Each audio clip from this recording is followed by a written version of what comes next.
Ooh, shake it, shake it, shake it, shake it, shake it, shake it. Ooh, now we're back. And we're back. One of those things. It took a while this time. Yeah, I see you looking at me shaking, and eyes up here, dude. Eyes up here, okay? Act like an adult. Elimination Chamber was tonight. WWE pay-per-view. It was very enjoyable, actually. I did have fun watching this show. There was a couple people got the Raw end of the deal.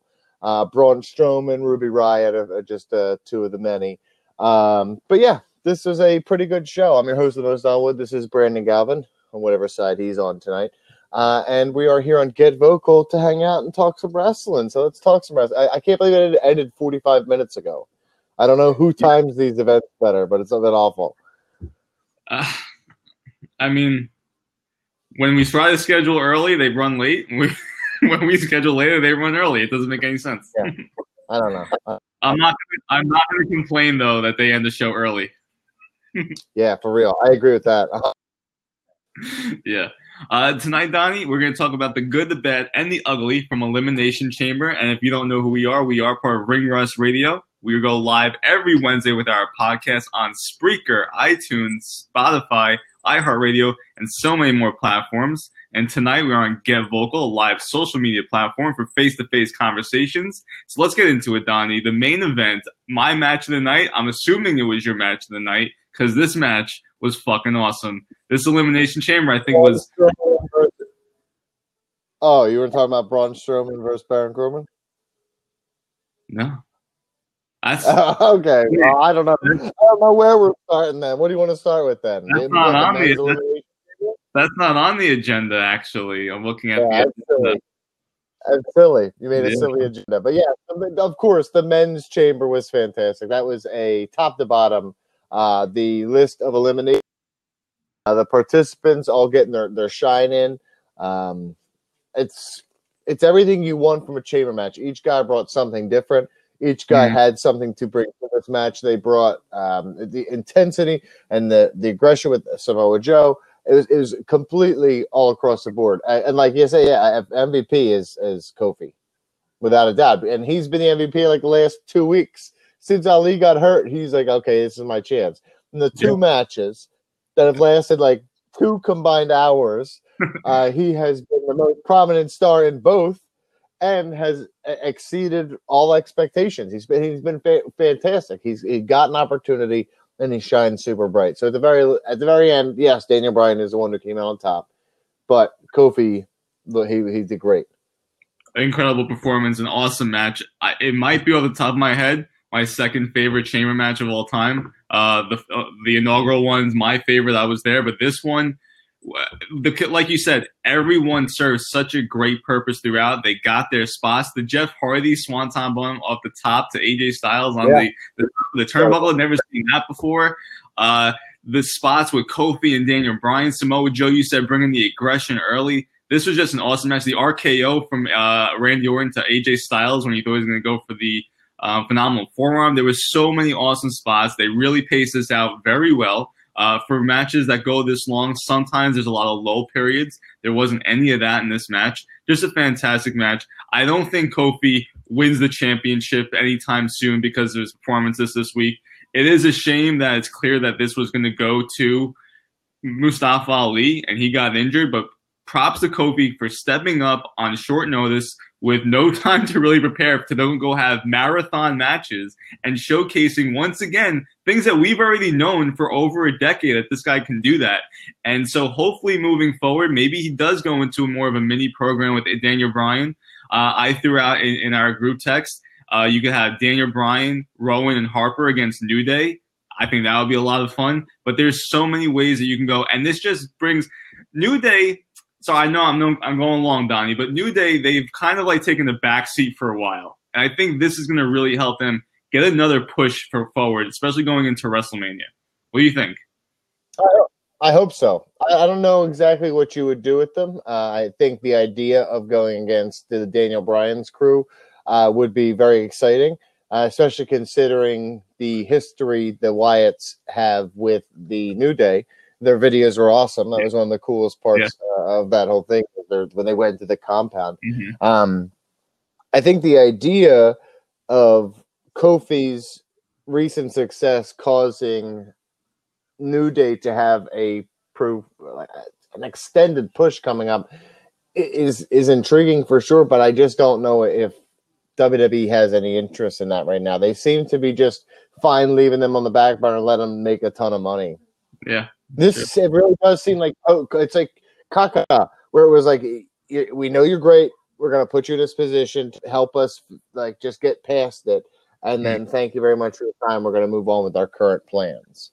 And I mean, people are not going to like that. People are going to say, hey, like Kofi should listen to what the fans are saying. They want Kofi right now. Mm-hmm. And Kofi absolutely deserves something out of this. But maybe we get the shake up beforehand. Who's U.S. champion?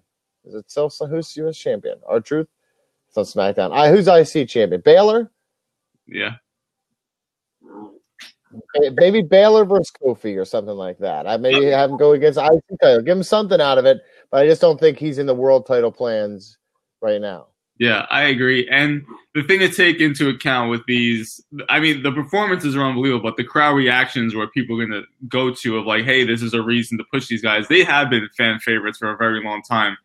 This type of spot, though, is very similar to like a Royal Rumble Final 4, Final 2 spot, where it's the unknown pick that no one saw coming, and so you rally behind them. People rallied behind Santino when he was in the Elimination Chamber against Daniel Bryan. Kofi Santino?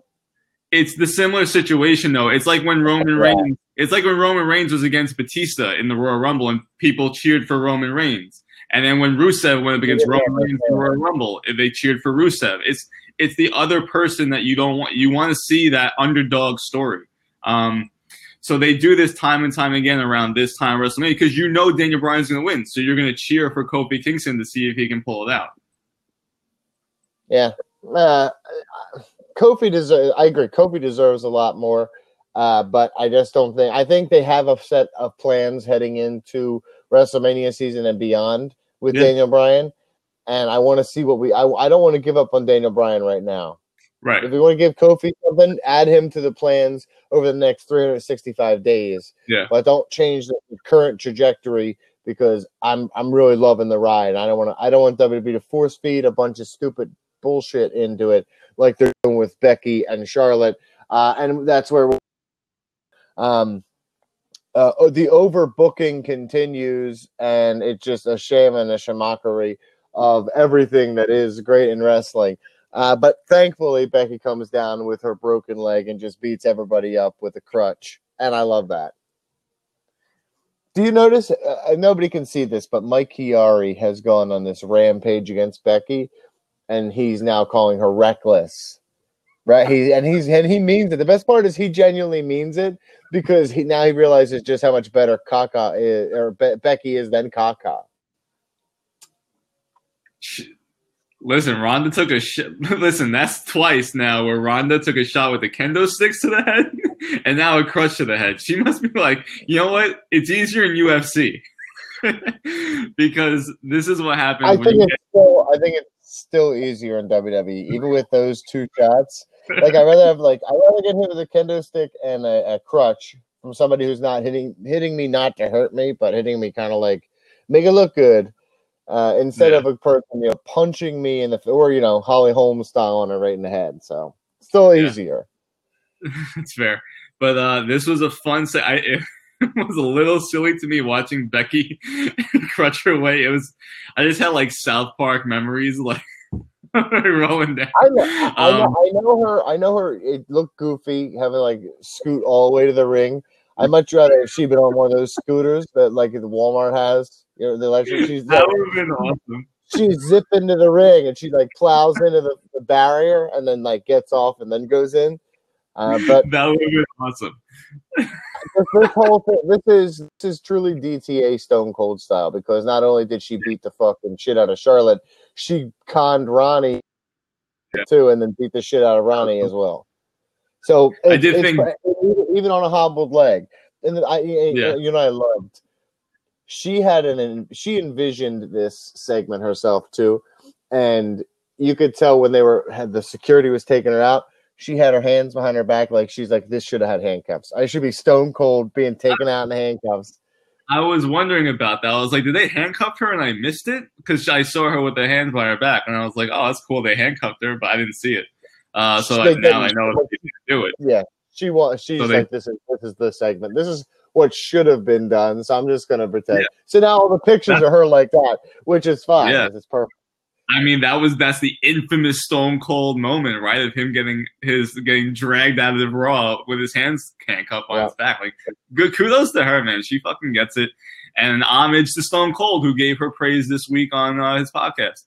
And then the thing that irritated me, to be honest, though, Donnie, Charlotte is laying there taking these shots with a crutch and just doesn't decide to roll out of the ring.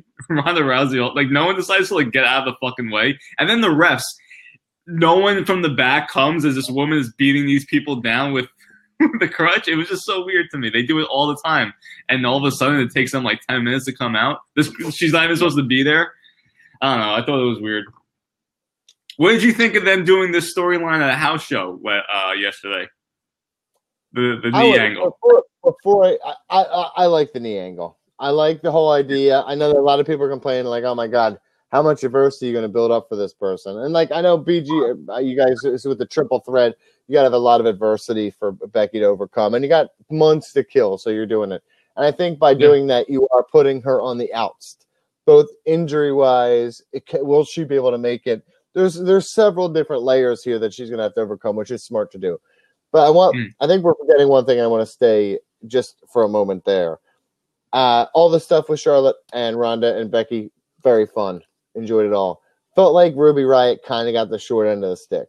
Not only was she an afterthought in terms of the match itself was nothing. It was a glorified squash. Yeah. I know, but that's not what she's good. Like, you're talking about one of the better workers in the company. Give them time. Yeah. Like, on a show like this, you had. I'm waiting 45 minutes to do this because we schedule times. So, like, you couldn't have given her 15 minutes. Yeah, it's also weird because the Riot Squad was at the show. I understand they went in the Elimination Chamber, but that was the first match in the card. They, it's not like they were the last ones in. They didn't get injured coming out of it, so they could have come out and They sell the chamber like it's like you're dead when you're done. So I'll let that slide because they do. Everyone's like, you go into one man, but you come out a completely different man. It's like, well, they went in and they're completely different now. They're not. But regardless, I think you let kind of Ruby Riott have on the offense, and that could have been longer. It just felt so abrupt. It felt like they didn't get their fair share. Yeah, well, when she came out as Sonya Blade from Mortal Kombat, I knew this was going to be a squash. They're not going to job out a character from a video game that she's promoting too. You know what I mean? You knew it was going to be a squash. I agree with you. Ruby Riott's awesome. We just have to hope for the shakeup at this point. Yeah, I agree there. What else? What else happened? Braun. Well, speaking of the elimination, all right, he got a triple power bomb. No one cares. Sasha Banks and Bayley, your first ever WWE Women's Tag Team Champions for the current day. I thought this was overall a good Elimination Chamber match. I thought it was better than their match from last year with the women's title on the line. This one started out a little bit slow. It had some of those lull points that we usually find in a longer match. But, man, those last 5 to 7 minutes were really exciting. I got really into it. I thought this was a really good match overall. So I told you that I went over to my friend's house tonight to watch the show, right? Now, I went over, and on my way over, I called and said, you need anything, whatever. And he's like, yeah, the TV, the volume's busted on the TV. We're going to have to listen to it through the computer, right? So I was like, what do you mean? And so I got over there. He's got this big old screen TV and a little tiny computer in front of it. We're watching that. And I'm like, what the fuck is happening? So we were watching the pre-show. I'm pissed at this point. I'm pissed off at this point that I'm not watching this fucking proper. I'm pissed. So I'm like, give me the fucking remote. I'm clicking it. I can't find anything going on with the thing. So I hook it up and I'm just like, all right, and I'm just kicking around. I'm like, let me up. The volume was on 0 and it just went up, right? Because he doesn't use the TV remote. He uses the cable box remote. So the TV on the remote, the volume of the TV was just all the way to 0. 3 weeks. 3 weeks he's gone without television with fucking volume on it, okay? This kid's brain is fucking gone. He's one of my best friends in the world. I absolutely love him. But he is fucking dead in his head. I don't know what's happening. It definitely sounds like one of your friends. But back to women making history. It was very good. The match itself was very long. It was in moments it felt like it stretched, but there were moments where everyone was getting their shit in, and it was booked really well. I like that everybody was still in there when the monster heels came out, and then they kind of ran train on everybody. And then you had the Iconics kind of playing their role as the dastardly kind of snake heels, and Sasha and Bayley taking the bumps as the big time faces, and Corey Graves trying to skirt around all the Carmella stuff was really fun to hear, considering that he's the monster now. So I actually really, really enjoyed this match. This was, to me, the second best match of the night. Easily. I'll give you a little spoiler for this week's Ringhouse Radio. This made the tracker. Because I think by the end of the year, this is going to be one of the better. I think it's going to be one of the best matches for those titles. I'll tell you that much. That doesn't say anything. It doesn't. To be on the tracker, I feel like you have to be like contending for top 25 at the end of the year matches of the year, right? That's because we're going to have like 50 matches on there. You know what I mean? So we've got to cut it in half. Now, all right. Well, a month and a half in, I think that's one of the best matches so far. I think that's silly, but it was a good match. I really did enjoy it.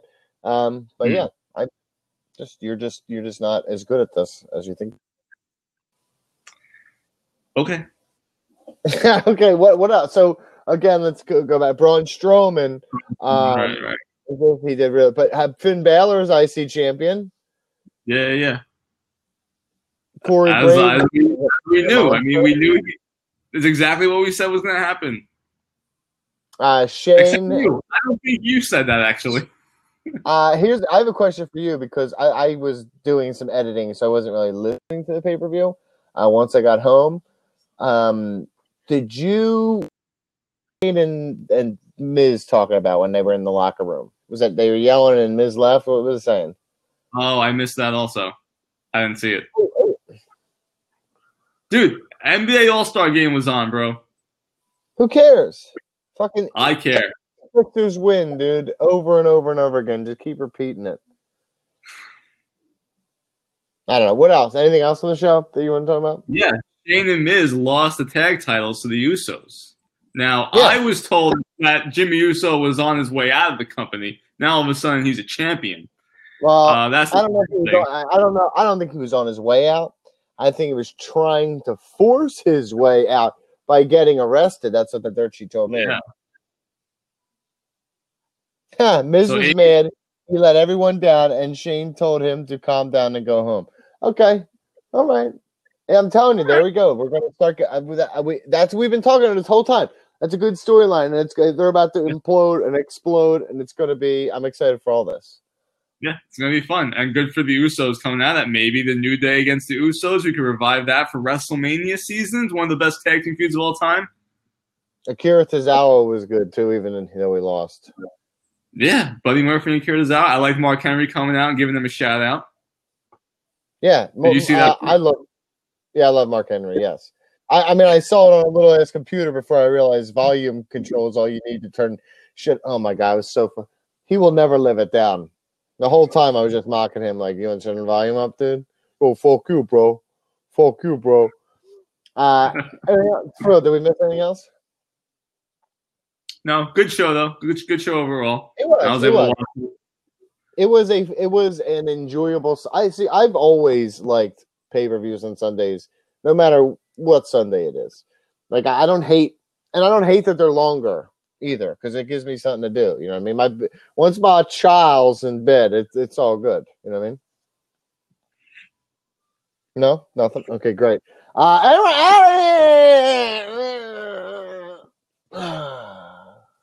Those are sounds that I make often.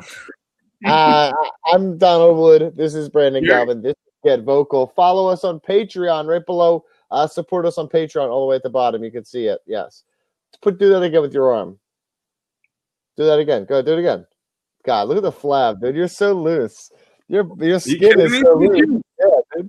Yeah, go. Yeah, I got real fucking. I got man meat arms, dude. You got like it's like you know the two chicken wing. You know the chicken wings that people avoid. Like I go for the drumsticks. You go for the actual wing part. That's what your arm looks like. Okay, you weren't saying that in New Orleans. I'll tell you that much. No. So you're trying to show up for your friend, you're trying to show up for your wife's friend right now? That's what's going on? Mary Kate, am I flexy? No. She said no. I heard that. That's good. Whatever. Guys, God bless America. BG, tell us what we're doing here and then how people can support us. You can support us at patreon.com/ringrustradio. And, of course, our weekly podcast, Ring Rust Radio, which you can hear on Spreaker, iTunes, Spotify, iHeartRadio, and so many other podcast services. Every week, Donnie, myself, and our co-host, Mike Chiara, we break down the world that is professional wrestling, WWE, NXT, Lucha Underground, when it's available to us, Impact Wrestling every week, 205 Live, NXT, NXT UK. We do fantasy games. We answer fan emails. We also destroy the dirt sheets every single week. Very popular segment.